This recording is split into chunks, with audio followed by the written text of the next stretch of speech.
नमस्कार। मैं हूं अखिलेश सिंह और आप देख रहे हैं खबर के पीछे का सच। आज से नवरात्रि प्रारंभ हुई है। आप सभी लोगों के लिए नवरात्रि की शुभकामना। माँ भगवती आपको सुख समृद्धि दे। मित्रों, पूरी दुनिया इस समय युद्ध के भयानक स्थिति से गुजर रही है। रूस और यूक्रेन का युद्ध हो रहा है, हमास और इजराइल का युद्ध हो रहा है।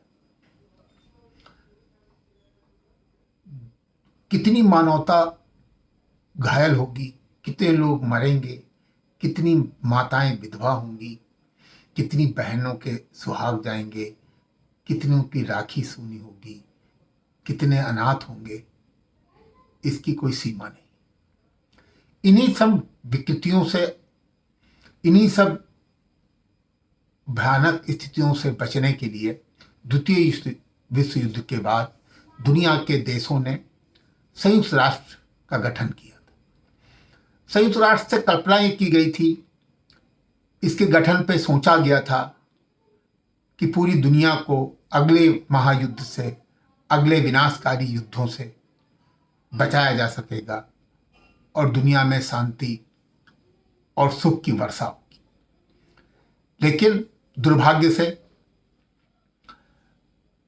संयुक्त राष्ट्र के गठन के बाद से ही छोटे छोटे मुल्कों में उन्होंने हस्तक्षेप किया हो, किसी कमजोर को दबा दिया हो, लेकिन जो देशों के दादा हैं, जो महाशक्तियां हैं, उनकी दादागिरी नहीं रोक पा रहे हैं।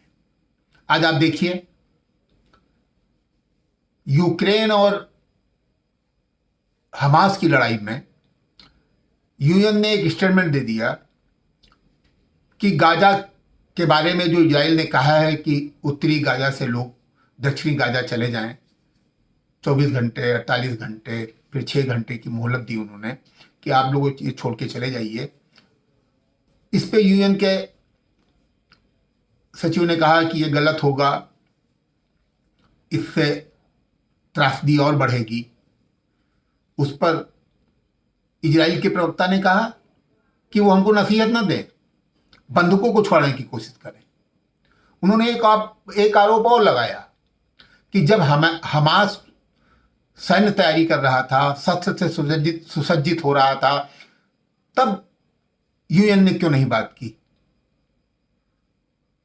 मतलब लड़ाई चालू हो गई है, यूएन के पास शक्तियां हैं, शक्ति इस तरह की कि यूएन के अपने जो उद्देश्य हैं, सुरक्षा परिषद, वो अपनी सेनाएं भेज सकता है, अपने प्रतिनिधि भेज सकता है, तरह तरह के काम कर सकता है, जिससे दूसरे देश जो लड़ रहे हैं, संघर्ष कर रहे हैं, वो थोड़े दबाव में आए, थोड़ा रोके। लेकिन नहीं, महाशक्तियां यूएन को बांध नहीं रही हैं। ये एक बहुत दुर्भाग्यपूर्ण पक्ष है।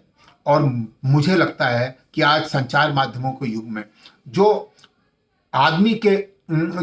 जनता के बीच जो माहौल बनता है, जो दुनिया में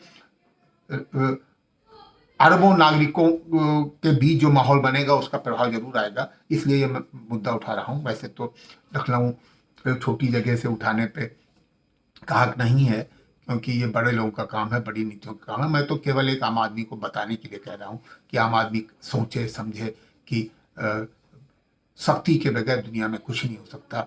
और जब शक्तियाँ मजबूत और अच्छे लोगों के साथ रहती हैं, हमारे धार्मिक ग्रंथों में, हमारी भारतीय सभ्यता में क्या है कि सत्य रखने के लिए जरूरी है कि आप क्षमाशील हो, आप धैर्यवान हो, आप निर्बलों को परेशान ना करें। खैर, भारत के प्रधानमंत्री जी ने भी एक बात कही है, वो बड़ी महत्वपूर्ण है। उन्होंने कहा कि हमें आतंकवाद को परिभाषित करना चाहिए। इसको अभी तक परिभाषित ना करने की वजह से इसका लाभ ले रहे आतंकवादी संगठन। ये एक बहुत महत्वपूर्ण मुद्दा है कि हमारे यहाँ का आतंकवाद अलग, दादा देशों का आतंकवाद अलग।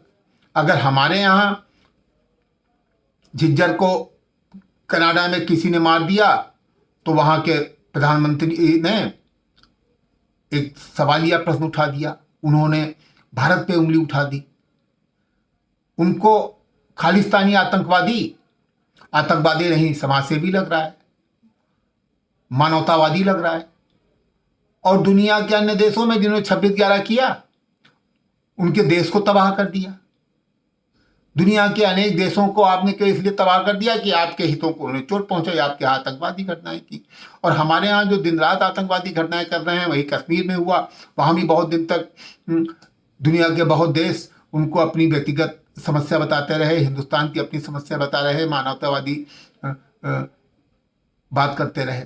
तो ये जो अपने पराये का आतंकवाद की परिभाषा है, ये खत्म होनी चाहिए। और भारत के प्रधानमंत्री ने एक बहुत अच्छी बात कही है, ये इस पे विचार किया जाना चाहिए।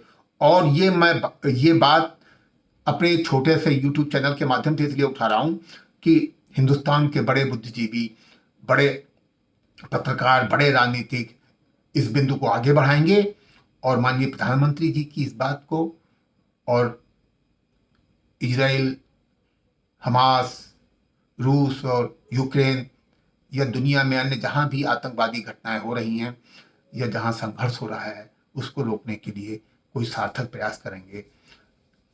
युद्ध सेनाओं के बीच हो, वो भी ना हो, लेकिन अगर हो तो सेनाओं के बीच हो। इसमें आम आदमी को नहीं पिसना चाहिए, वो बचा रहे। पहले यही होता था, लेकिन इधर कुछ 100 सालों में सेनाओं की जगह आम आदमी को लोग टारगेट बना रहे हैं, और खासकर आतंकवादियों ने। और आतंकवाद के बढ़ाने के बाद, धार्मिक कट्टरता के बाद जो ये हो रहा है, ये रुकना चाहिए। जय हिंद, जय भारत।